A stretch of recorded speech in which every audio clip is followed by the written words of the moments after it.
Orang yang berkenan pada Tuhan adalah orang yang ngejar hati Tuhan dalam setiap situasi perkara. Waktu dia ditaruh di dalam suatu situasi, baik itu dalam keluarga, pekerjaan maupun di dalam pelayanan, dia selalu mikir, hati Tuhan di mana, aku di situ. Dia enggak mikir apa yang populer saat itu, apa yang bisa diterima oleh mereka, apakah ini akan menggoyang posisi saya atau membuat saya semakin dikenan sama manusia, apakah ini membuat saya lebih diterima atau saya bisa dibenci sama orang, dia enggak peduli. Kalau dalam satu situasi dia selalu mikir, where is God's heart? Hati Tuhan di mana? Aku ke situ.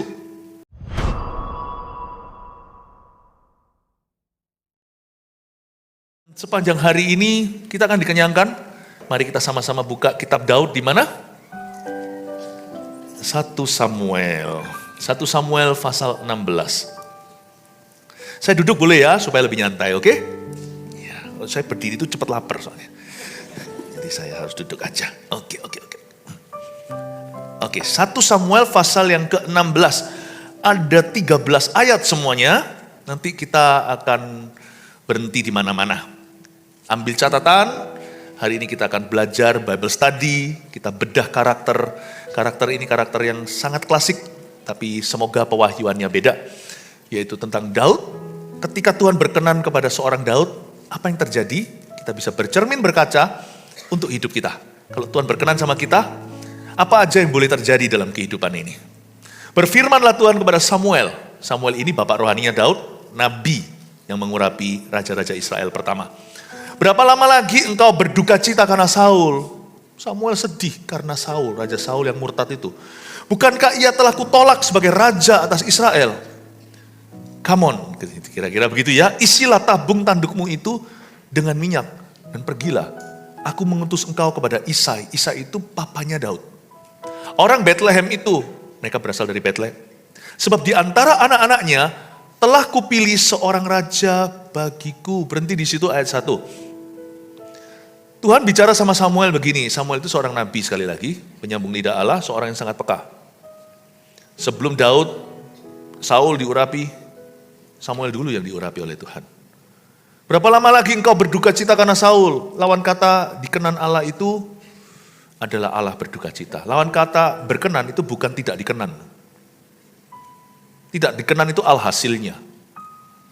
Lawan kata berkenan kepada Tuhan adalah Tuhan berduka karena orang itu. Janganlah kita mendukakan Roh Kudus yang memeteraikanmu untuk hari keselamatan. Tanpa kita sadari, bahkan sebelum seseorang sungguhan jatuh dalam dosa yang menyolok dan vulgar, dia sudah terlebih dahulu tiap hari sering mendukakan Roh Allah dalam hidupnya. Coba Anda teliti, evaluasi diri, introspeksi, hal-hal apa aja kira-kira yang bisa mendukakan Roh Kudus di hidupmu. Hindari itu at all cost, apapun harga yang harus kau bayar.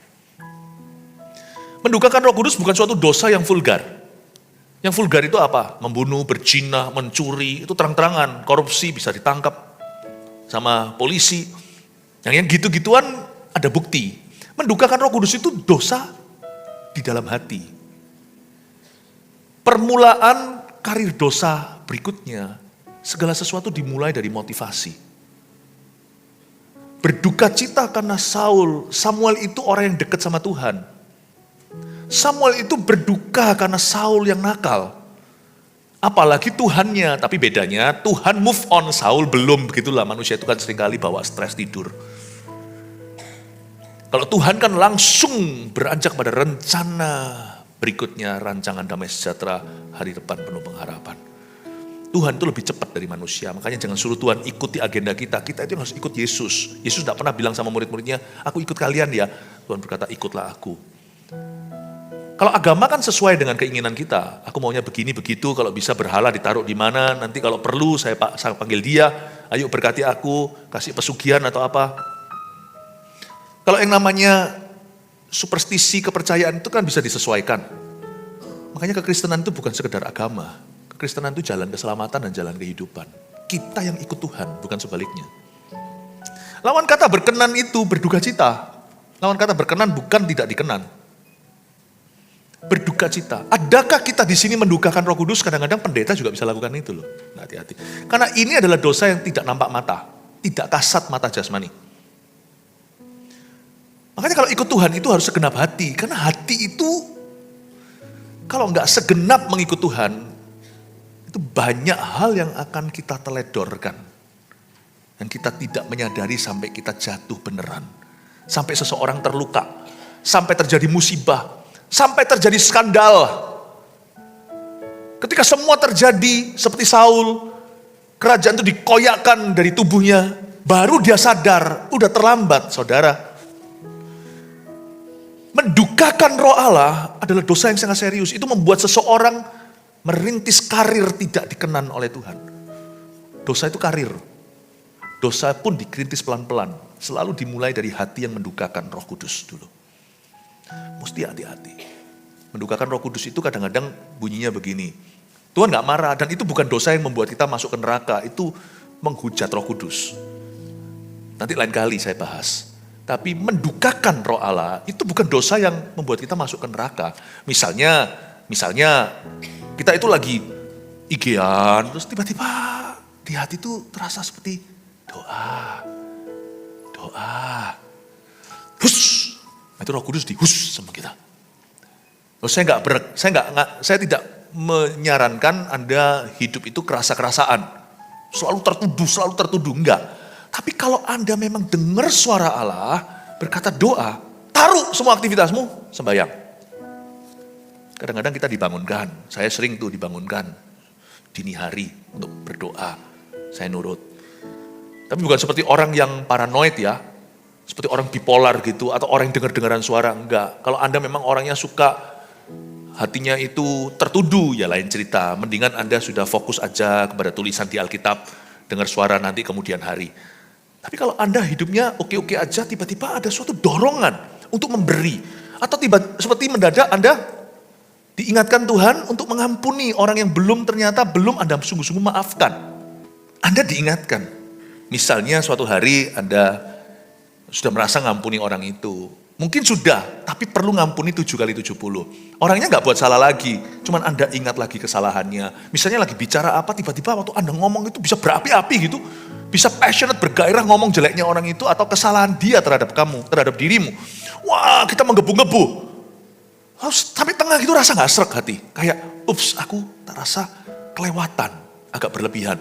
Roh Kudus seperti convicting us, seperti menginsafkan kita akan sesuatu yang kita belum sadari. Hei, kamu ternyata belum sungguh-sungguh memaafkan.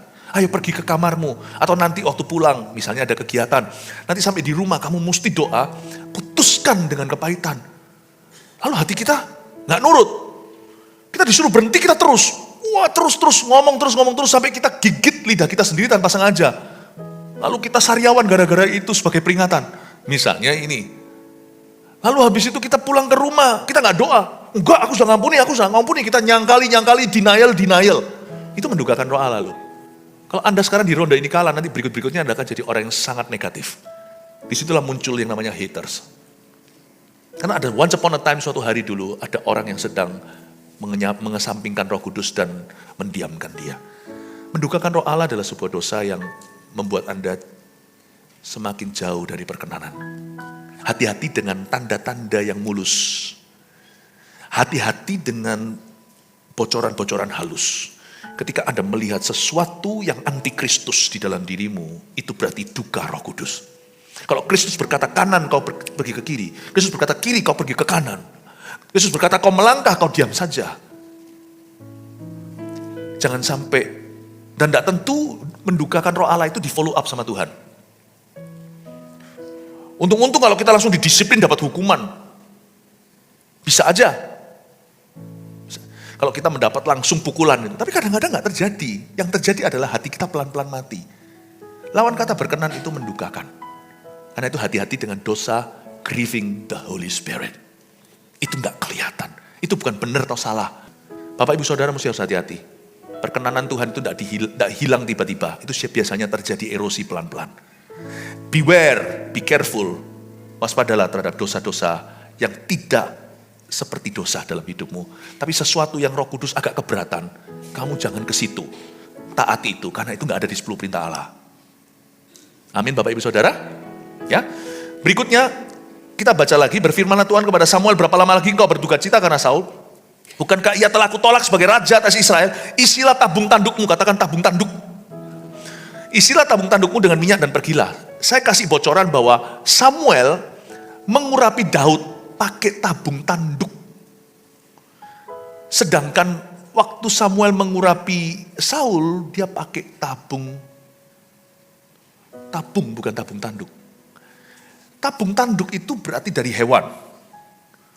Untuk hewan itu tanduknya bisa diambil, dia harus dibunuh. Berarti secara profetik artinya tabung tanduk itu adalah kirbatnya. Isinya urapan baru, mengurapi raja-raja. Dan kirbat dan botolnya harus bagus. Kata orang, saya nggak tahu benar nggak. Air mineral itu sungguh-sungguh bisa disimpan di botol kaca. Kalau botol plastik, susah mineralnya di sana. Nggak tahu betul nggak. Kalau kita melihat botol-botol wine anggur yang mahal-mahal apalagi itu kan bagus-bagus. Ya, kalau wine di dalamnya itu mahal, botolnya pun harus bagus. Kalau orang-orang Timur Tengah pakai kirbat. Kirbat itu kan harus molor, sudah nggak boleh pakai kirbat yang lama. Harus bisa melar punya, karena fermentasi anggur itu kan ada alkoholnya.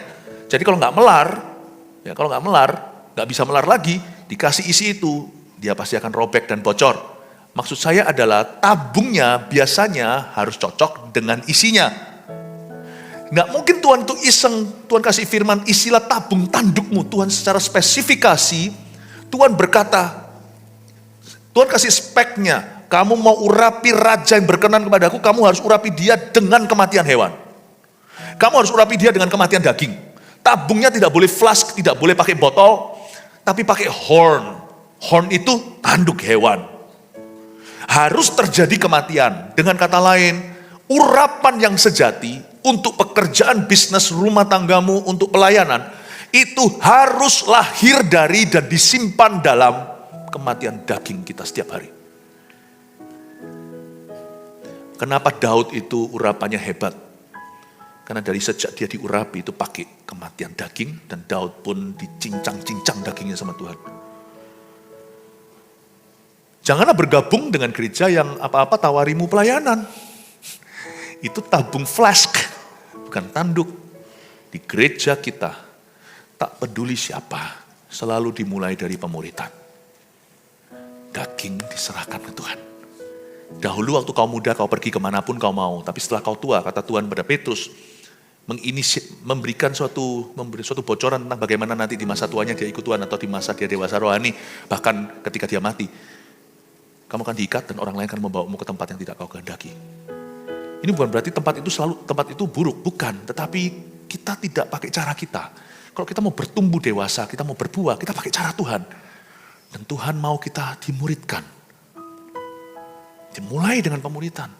Sebab kami gereja GMS percaya bahwa urapan yang sungguh-sungguh Tuhan sediakan untuk kemenangan hidupmu, itu harus lahir dari daging manusia, daging yang diserahkan ke Tuhan. Bukan karena pandai nyanyi maka dia diurapi dalam lagu. Bukan karena dia punya karisma memimpin maka kepemimpinannya jadi berkat. Ya, bukan karena itu. Tapi urapan yang sungguh-sungguh awet dan permanen sifatnya, itu keluar dari persekutuan dengan kematian Yesus. Yesus berkata, kamu mau ikut aku? Sungguh. Pikul salib, sangkal diri setiap hari dan ikutlah aku. Luar biasa. Ini daging rasanya kayak mau melawan. Aku rasanya kalau berbuat baik, orang lain harus tahu. Dan kalau orang berbuat jahat pada aku bisa jadi lebih jahat sama orang itu. Kita semua punya daging. Kita semua itu punya bibit bobot bebet dari Adam dan Hawa. Masing-masing kita itu kreatif sendiri-sendiri, punya kambuh-kambuhan. Satu orang lain dengan yang lainnya. Yang satu itu ngomelan, yang satu itu gak banyak bicara tetapi busuk pikirannya. Yang satu lagi itu orangnya itu hawa nafsu, dikit-dikit selalu seksualita. Yang satu lagi kalau gitu-gituan gak terlalu lah. Tapi kalau soal duit itu kelemahannya. Ada pula orang dalam pelayanan itu minta dihormati lebih, minta dihargai. Lu gak tahu gua siapa. Tapi ada orang tertentu yang memang tidak mau diketahui siapa-siapa. Bahkan dia tidak pernah menawarkan diri, mau ikut CG lah, ke welcome lounge lah, apa-apa. Gak usah, kalau bisa saya itu ambigu. Ya, kalau bisa saya itu masuk ke gereja gak ada yang tahu. Karena orangnya minder. Orang yang seperti itu dagingnya harus dikalahkan dengan dia harus menawarkan diri. Aku mau join CG. Orang yang minder harus menampilkan diri. Jangan jual mahal. Tapi orang yang mau tampil harus belajar merendahkan diri. Melayani di balik layar. Setiap orang itu selalu punya antibiotikanya sendiri secara rohani. Orang yang suka posisi harus belajar dari bawah. Orang yang gak mau di posisi apa-apa harus dikasih posisi dan kepercayaan. Daging itu harus disalibkan kalau kita mau maju dalam Tuhan. Orang yang dikenan Tuhan itu pasti akan dimatikan dagingnya. Sebab kalau enggak berarti dia adalah anak gampang. Sebab Tuhan hanya menyesah dan mendisiplin anak-anak yang dianggap putra-putri sejati kerajaan Allah. Coba Anda baca lagi ya. Kita baca lagi. Isilah tabung tandukmu itu dengan minyak dan pergilah. Aku mengutus engkau kepada Isai orang Bethlehem itu sebab di antara anak-anaknya, perhatikan, telah kupilih apa? Seorang raja bagiku. Kalimat luar biasa. Sebab sebelumnya ada namanya Raja Saul. Raja Saul itu sebenarnya tidak jadi raja. Dulu yang mimpin mereka itu Nabi Samuel. Nabi Samuel sampai merasa tertolak kok. Sampai Tuhan itu hibur hatinya. Yang mereka tolak itu bukan kamu Samuel. Yang mereka tolak itu aku.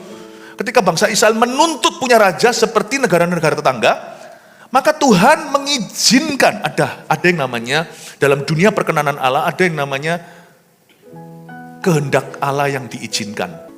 Jadi kalau kita sampai memaksa kehendak Allah, sampai pada titik Tuhan mengizinkannya sesuai dengan kehendak kita, jangan kita happy ya, itu berarti Tuhan menganggap Anda mulai jadi anak gampang. Dan Tuhan berkata, ya sudah, terserah, hidup lu. Dan biasanya Tuhan gak langsung gitu, dia yang maha sabar itu biasanya itu sampai satu proses tertentu Tuhan akan berkata, oke, ini anak yang suka memaksa, baiklah aku izinkan. Wah dia senang, papa aku boleh. Boleh dari mulut, bukan boleh dari hati. Paham maksud saya, Bapak Ibu Saudara? Saul itu jadi raja dalam konteks begitu. Bangsa Israel memaksa kehendaknya. Sehingga kalimat untuk Saul beda untuk Daud. Untuk Daud dikatakan, kupilih seorang raja bagiku. A king. Ini berarti God's king. Ini rajanya untuk Tuhan. Tapi Saul adalah the people's king. Rajanya untuk orang. Makanya Daud di sini, makanya kali ini Tuhan campur tangan. Tuhan itu sangat mencampuri. Kalau anak itu disayangi Tuhan, kalau orang itu berkenan, Tuhan itu pasti campuri. Kadang-kadang kita juga nggak mau. Kadang-kadang kita annoyed sendiri. Kadang-kadang kita merasa kenapa sih Tuhan? Orang Kristen lain boleh loh kersing. Aku kok nggak boleh? Anak muda lain tuh loh boleh pacaran kanan kiri. Aku kok nggak diperbolehkan? Lihat itu pendeta-pendeta lain hamba-hamba Tuhan tuh boleh loh kayak gitu sifatnya, gayanya. Aku nggak bisa, sedikit pun langsung merasa nggak ser di hati, nggak bisa tidur pulas. Dikejar-kejar bukan sama setan, tapi sama roh Tuhan. Kenapa Tuhan gereja lain boleh begini, pakai cara begini, kok kita nggak bisa? Jangan iri kalau orang lain tidak dicing sama Tuhan. Itu berarti yang dicing itu yang Tuhan berkenan. Kita kan kadang-kadang mengatakan gitu.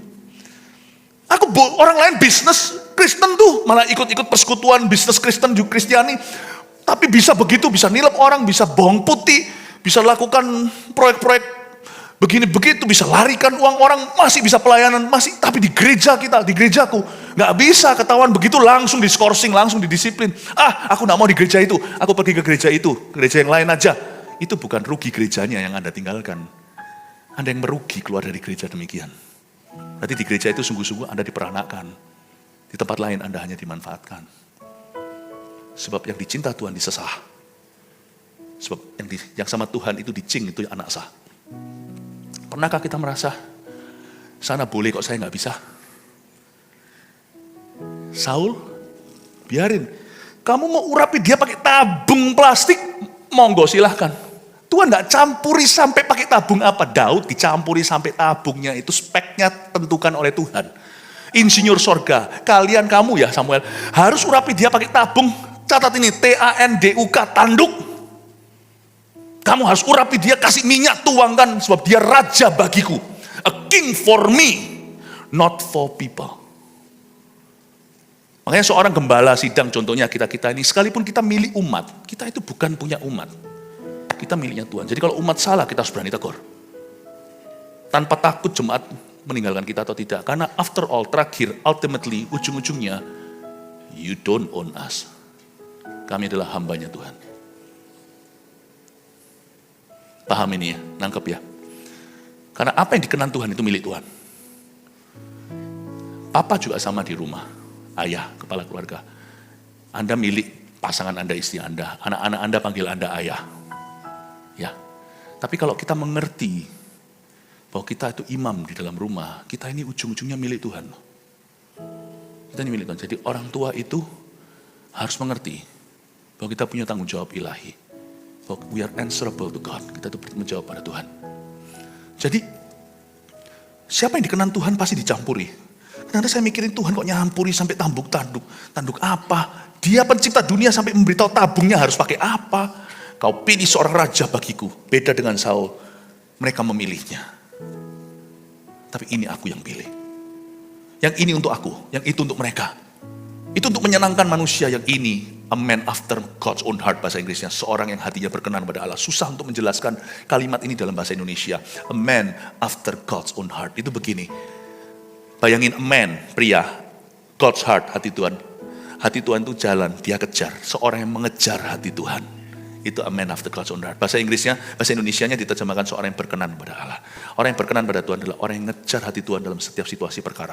Waktu dia ditaruh di dalam suatu situasi, baik itu dalam keluarga, pekerjaan maupun di dalam pelayanan, dia selalu mikir, hati Tuhan di mana, aku di situ.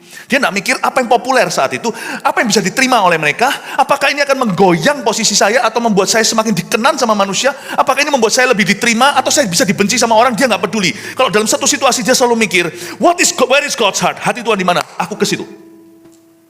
Jadi orangnya Tuhan. Selalu jadi orangnya Tuhan.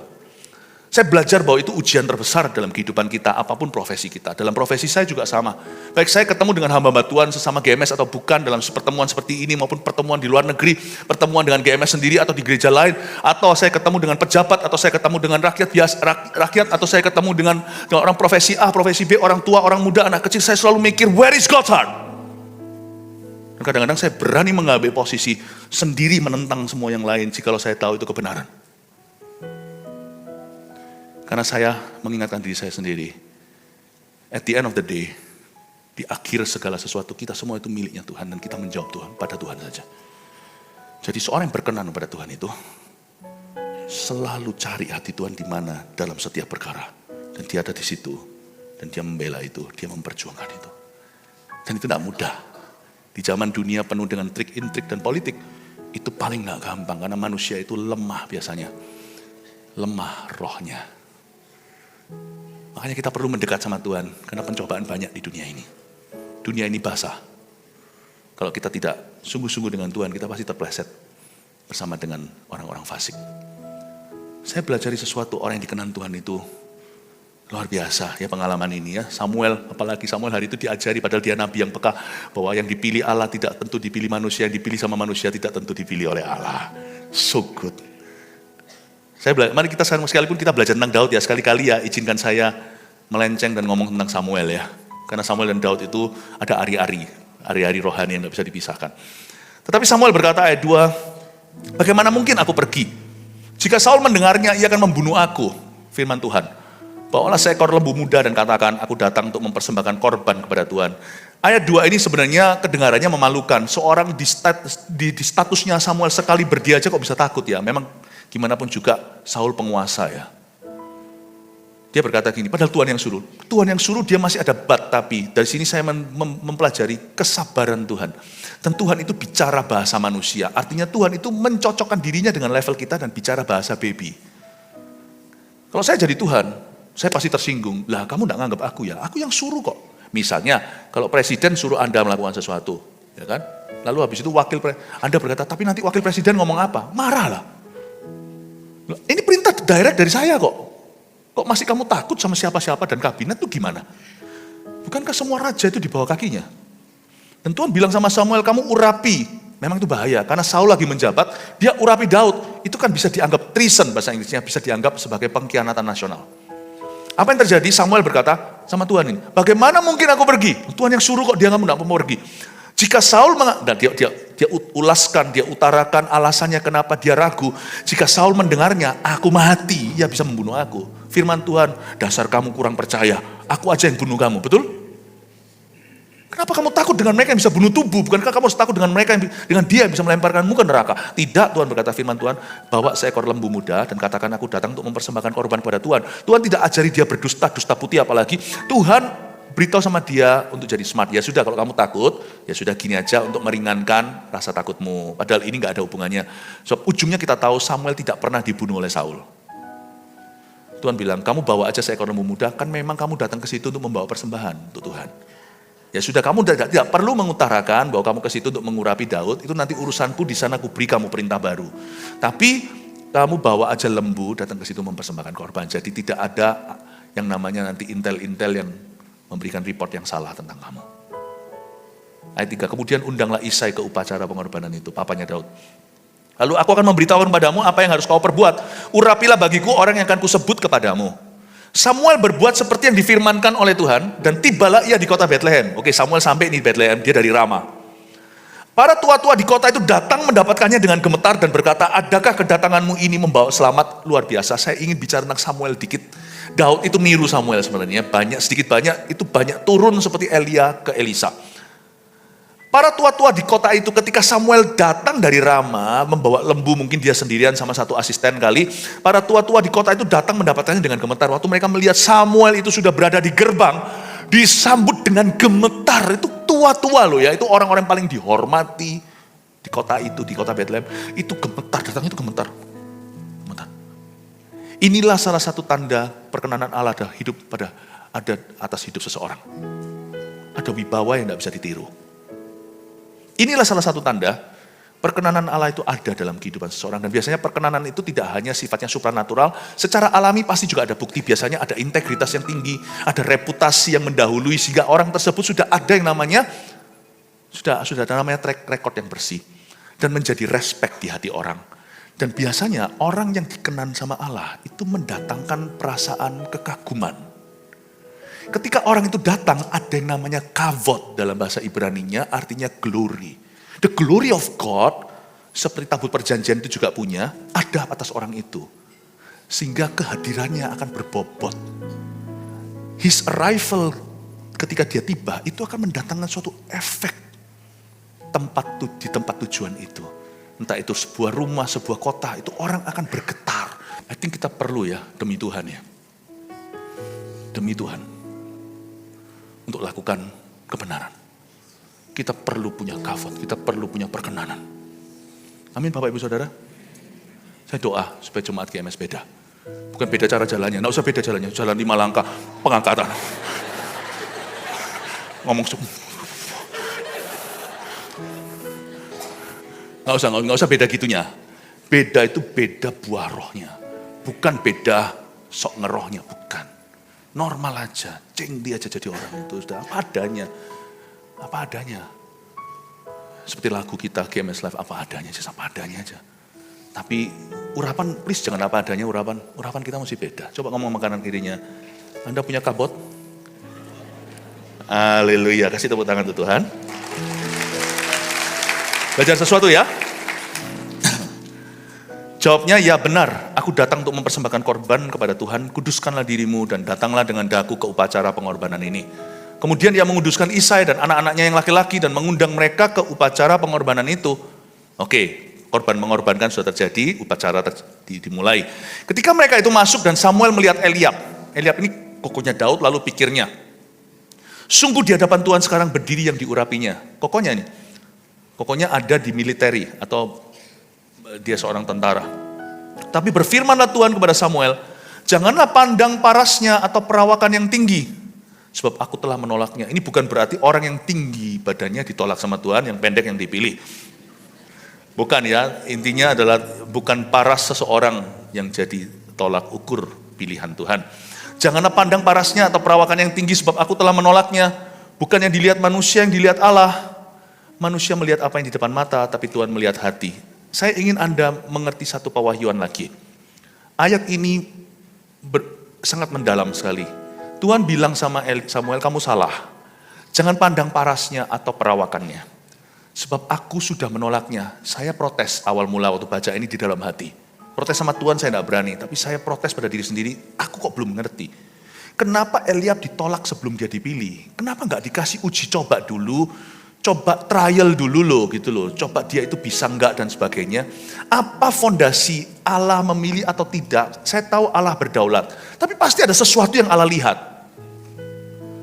Kenapa Eliab itu ditolak sebelum dia dipilih dan belum dikasih kesempatan? Ternyata saya menemukan sesuatu waktu saya renungkan bahwa perkenanan Allah itu tidak selalu Tidak selalu menunggu perbuatan kita. Perkenanan Allah itu bisa langsung ketahuan dari kualitas hati seseorang. Sebelum dia berbuat sesuatu atau melakukan sesuatu.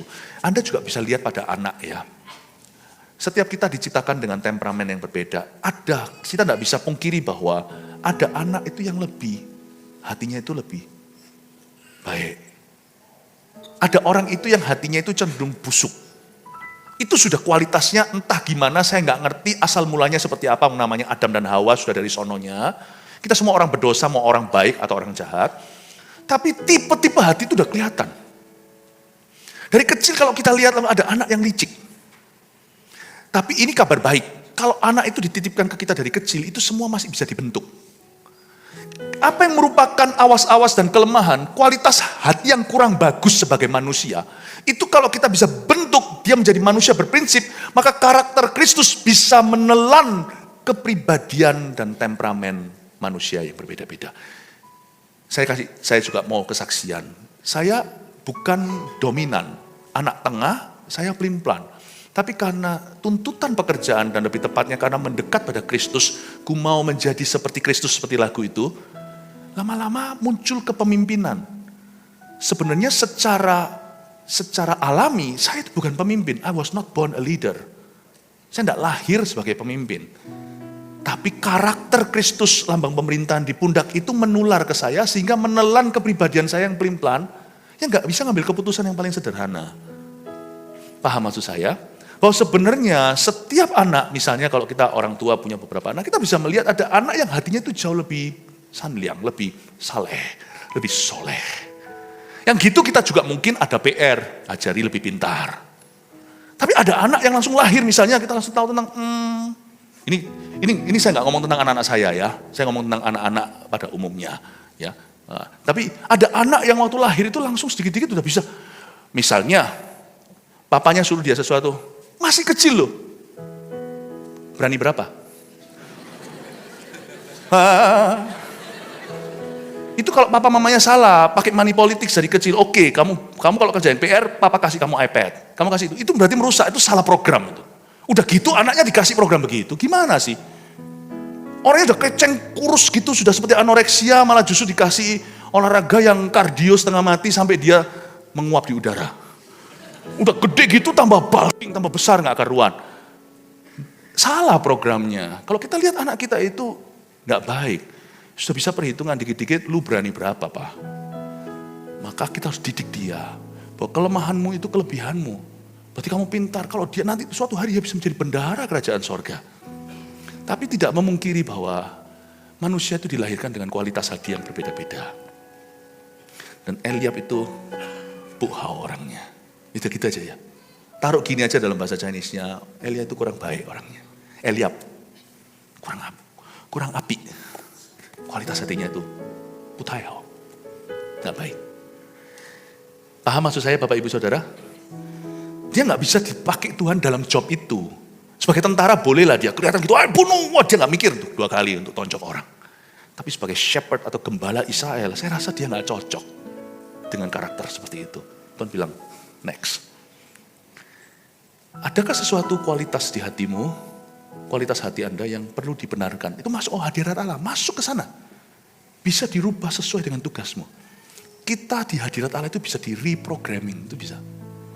Saya di reprogram Tuhan berkali-kali.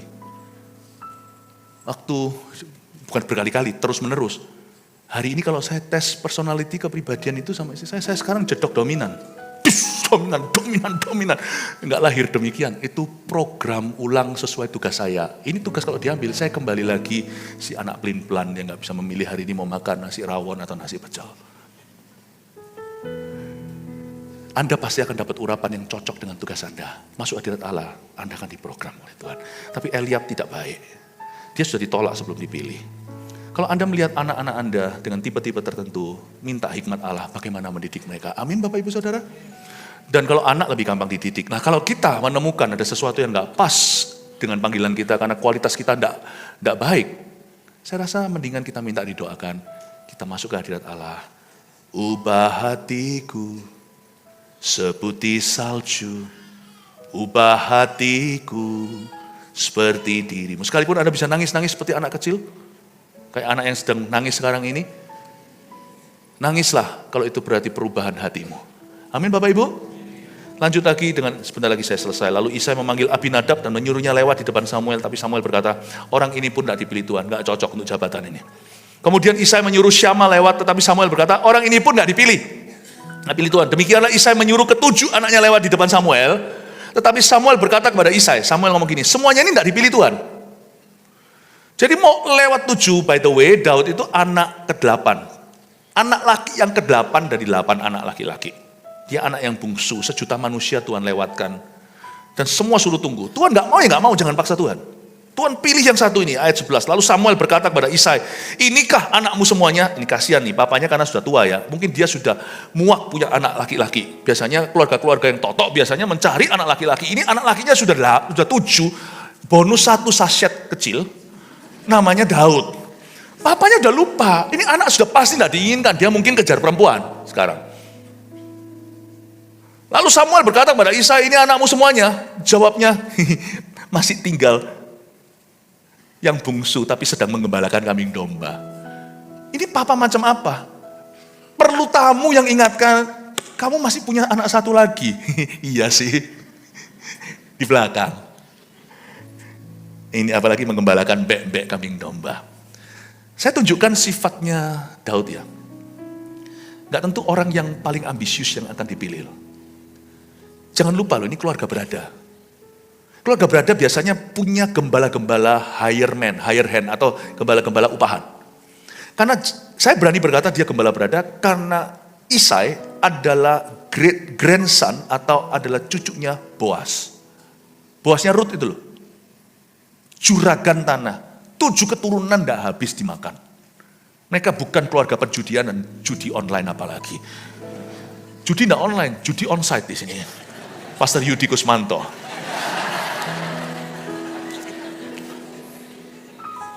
Saya tunjukkan, Daud itu sukanya perkara-perkara simple. Sekalipun dia papanya punya banyak pegawai, pokoknya 3 di tentara. Menitis karir untuk politik, itu paling bagus militeri zaman itu. Karena itu heroisme di sana. Mereka itu punya ambisius untuk jadi raja kali. Tapi Daud gak kepingin semuanya itu. Dia bukan hanya anak bungsu dari 8 cowok, anak laki-laki. Dan koko-kokonya paling tidak 3 itu di tentara. Keluarganya sekalipun berada, dia memilih untuk menggembalakan kambing domba itu sendiri. Berarti dia suka perkara simple, yang sederhana. Anda kan kaget, bukan yang ambisius yang akan dipilih sama Tuhan. Ya, kata Samuel kepada Isai, Samuel ngomong gini, suruh memanggil dia, sebab, wah ini pukulan telak buat papanya, tapi pukulan lebih telak buat koko-kokonya yang tukang bully dia. Kokonya itu bully dia. Koko-kokonya itu suka menghina. Nanti kita lihat waktu zaman dia perang lawan Goliat. Kokonya bilang, ini adikku yang FOMO dan kepo, yang fear of missing out.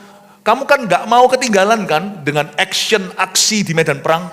Lu kemanain itu dombanya papa yang 2-3 ekor itu, coba kata-katanya itu begitu.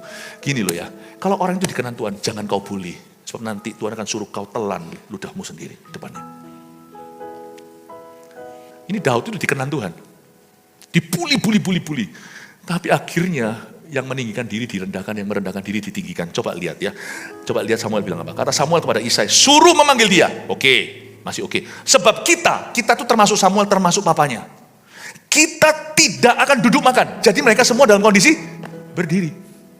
Gini. Dan untuk lari, seorang hambanya lari, panggil Daud. Itu kan perlu waktu, kan itu kan domba kan bisa pergi kemana-mana. Buktinya Musa waktu gembalakan domba itu sampai ke semak belukar itu sampai jauh di daerah Midian sana.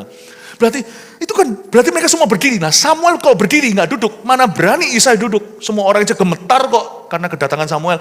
Mana mungkin itu saya anak-anak kecil semuanya itu, koko-kokonya sekalipun militeri apa. Ini kan nabinya, penasihatnya, rajanya, panglima tentara kan Raja Saul. Ini bosnya, ini adalah bapaknya, bosnya dia. Mana berani itu si Eliab, Shema dan sebagainya itu berani duduk. Semua berdiri gini, nunggu siapa? Nunggu si Titi. Nunggu si adik, semua disetrap begini. Samuel berdiri, Isai berdiri, 7 koko berdiri semuanya itu. Semua rasan-rasan. Gara-gara adik awas nanti gue jitak dia. Setelah dia datang gak bisa dijitak lagi. Sebab ada urapan. Siapa jitak orang diurapi. Dibunuh oleh umat Israel. Lalu lebih tepatnya akan dihabisi oleh Tuhan. Saya pelajari sesuatu. Jangan bully orang yang dikenan Tuhan. Sebab Tuhan pasti menyuruh kita menelan ludah kita di hadapannya. Datang. Ayat 12. Kemudian disuruhnya menjemput dia. Dia kemerah-merahan, matanya indah dan parasnya elok. Lalu Tuhan berfirman, bangkitlah urapi dia, sebab inilah dia. Memang dia handsome ya, umur 16 tahun si Daud waktu itu. Tapi dia lebih look like a baby than a soldier. Dia kemerah-merahan, matanya indah, parasnya elok, sukanya simple things atau perkara sederhana. Sama sekali tidak ada bakat jadi raja, jadi panglima, tentara tertinggi di bangsa itu. Tidak ada bakatnya. Kalau jadi boys band mungkin bisa. Yang merah-merahan elok gitu kan suka yang jadi tentara, nggak bisa. Semua orang garuk-garuk kepala, ini mana bisa jadi raja? Dan kokonya paling protes, tapi nggak berani di dalam hati. Dia berkata, waduh adikku, kok adikku ya? Kok bisa dia? Kok bisa dia? Against all odds, semua prediksi runtuh. Orang kalau dikenan Tuhan ya. Orang yang dikenan Tuhan. Nanti aja saya sampaikan yang di kebaktian yang Musa.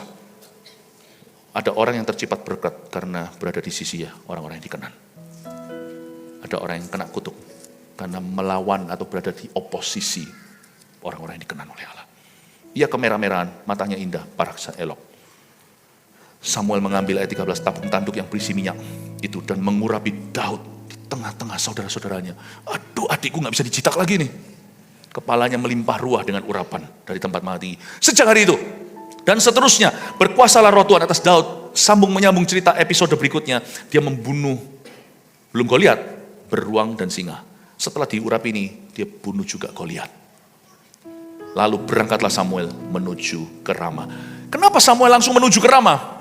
Kenapa Samuel gak langsung bawa dia ke tahta? Tahu gak kalau orang diurapi Tuhan itu gak perlu bantuan manusia? Itu bukan tanggung jawab Samuel untuk menaruh dia di tahta dan menafiskan dia sebagai raja. Adalah tugas Tuhan untuk melakukan itu. Orang yang diurapi Tuhan, pada akhirnya tidak akan butuh manusia untuk menggenapi rencana Allah dalam hidupnya. Tapi Allah akan menggenapinya dengan manusia yang Tuhan kirim dalam hidupnya. Makanya itu mendingan kita kehilangan orang daripada kehilangan Tuhan.